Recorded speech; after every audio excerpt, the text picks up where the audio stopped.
E para falar sobre isso, sobre esse decreto de intervenção federal na segurança pública do Rio de Janeiro, eu recebo aqui no estúdio a professora Jaqueline Muniz, que é do Departamento de Segurança Pública da UF, a Universidade Federal Fluminense.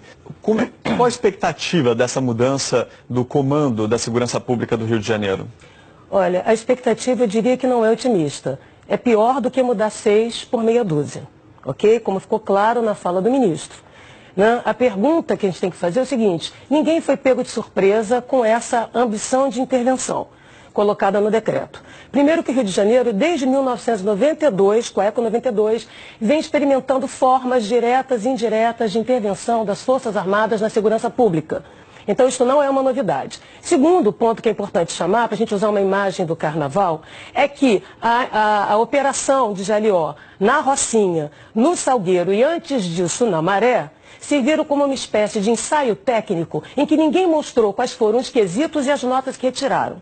Até agora, apesar de ter gasto quase 300 milhões na Maré por mais de um ano, aqueceu a panela de pressão sem produzir resultados substantivos, ninguém apresentou os relatórios de eficácia, eficiência e efetividade do emprego das Forças Armadas em suporte à ação policial no Rio de Janeiro. O que nós tivemos e temos assistido no Rio, na verdade, para ser muito clara, é a substituição do arroz com feijão da segurança pública, que é o que funciona, correto? Não é invenção da roda, o dia a dia dos policiamentos por operações policiais, pelo sobe e desce morro, pela teatralidade operacional, que tem rendimento político, rendimento eleitoral, rendimento midiático, mas pouco efeito no cotidiano. Se é de fato para combater o crime organizado, não será esse efeito espanta-barata, que tem se produzido com sobe e desce morro, com a chamada síndrome do cabrito, agora articulada, envolvendo as Forças Armadas, que, aliás, têm plena consciência de sua incapacidade de agir como polícia, de tal maneira que demandaram um salvo-conduto, uma proteção através de um decreto que transfere seus erros,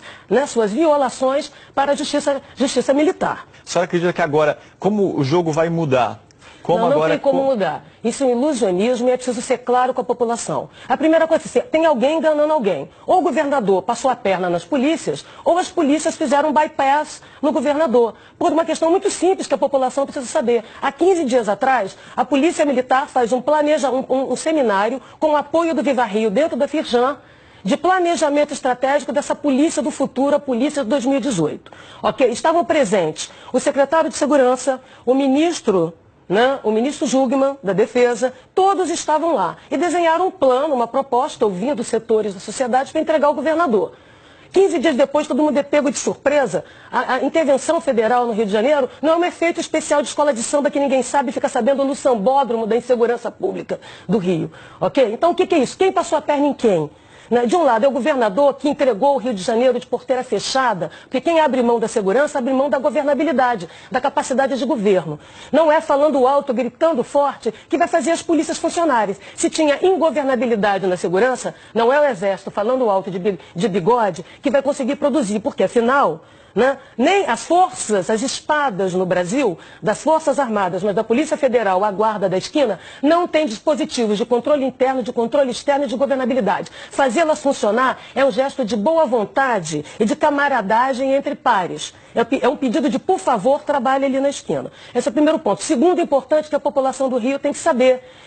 O Ministério Público tem um termo de ajustamento de conduta que já está há 2 anos cobrando do governo do Estado um plano de segurança, um conjunto de ações estruturais e sistêmicas para reduzir a matança de policiais, a matança de civis, mudanças na estrutura da segurança pública do Rio de Janeiro, a qual os prazos estão vencendo e o governador e ninguém apresentou. Por sua vez, a Defensoria Pública do Rio de Janeiro tem uma ação civil de redução de perdas e danos exatamente para evitar também a matança com propostas substantivas de mudança continuada, para que a gente não caia nessa fórmula fácil de achar que a espada sozinha resolve, porque ela vai cortar para todos os lados, inclusive a cabeça dos governantes e daqueles que hoje sentam na cadeira. Vocês não acham estranho, que exatamente no momento em que o Ministério Público, já há mais de um ano, desenhou um termo de ajustamento de conduta que envolve um conjunto de ações estruturais de mudança dentro das polícias, para fora, a mesma coisa a Defensoria Pública, o governo do Estado tinha que entregar a partir das audiências públicas, está devendo, aliás, já passou do prazo,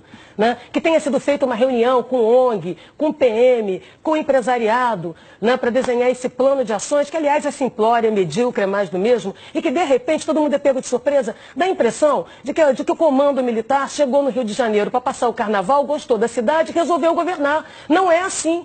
Tem uma articulação política por trás, sim. E se é mesmo para combater o chamado crime organizado, como metástase, não existe crime organizado que não tenha chancela, conivência e conveniência de setores do Estado, de setores do governo. Afinal, é através do dinheiro do crime que se faz caixa 2 de campanha. E que crime é esse? Através das mercadorias ilegais, que vai dar banda larga às drogas. Mas voltando ao ponto do Rio de Janeiro, por que a Polícia Civil foi intencionalmente sucateada no seu trabalho de inteligência, no seu sistema de dados, nas suas equipes de investigação e na atividade de perícia? Porque, pelo que eu saiba, e que o mundo saiba em termos de pesquisa, do que funciona e do que não funciona, é atividade discreta e não barulhenta, espetacular, né, de investigação e inteligência que consegue desbaratar economias criminosas. Então, só para fechar, é mesmo para combater o crime organizado? Eu queria saber, e aí eu vou citar alguns pesquisadores, por exemplo, a Camila Dias tem insistido, como muitos outros pesquisadores, né, da unidade de comando do PCC. Quem tem um governo criminoso, unidades de comando em todo o país, se chama PCC. Alguma coisa está sendo feita em São Paulo, já que é um governo criminoso com unidade de comando? Porque no Rio de Janeiro são franquias ocupacionais, mais fáceis de combater, uma vez que elas não têm unidade, disputam territórios. Será que é isso ou não? Ou será que é um outro tipo de arranjo político que salva o governador de alguma coisa que a gente não sabe o que é e ele entrega os seus votos, entrega o governo, né, para as pessoas brincarem de governo militar?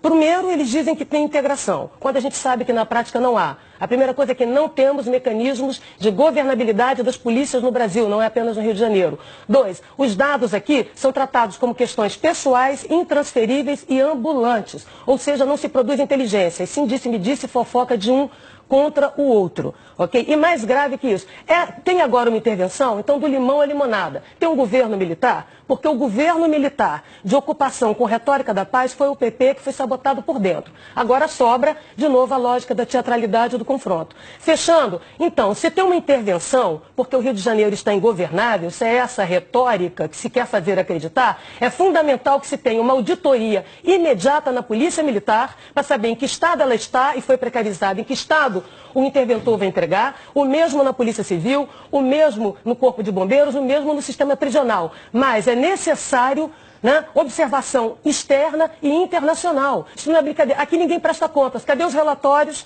né, da Operação do Salgueiro, da operação na Rocinha? Cadê a prestação de contas? O sucesso aqui tem a ver com a manipulação de dados. Como é que você diz que está seguro quando você esconde a informação e produz autocensura? Isto não é produzir segurança pública. Agora, o que eu quero fechar é dizendo que muita gente vai ganhar com isso. O crime organizado agradece, o PCC agradece, os falsos profetas da segurança pública agradecem e os mercadores da proteção. Estamos diante de uma temporada de abertura das chantagens corporativas e das negociatas da segurança. Que Deus nos proteja, porque ele está ainda no Rio de Janeiro.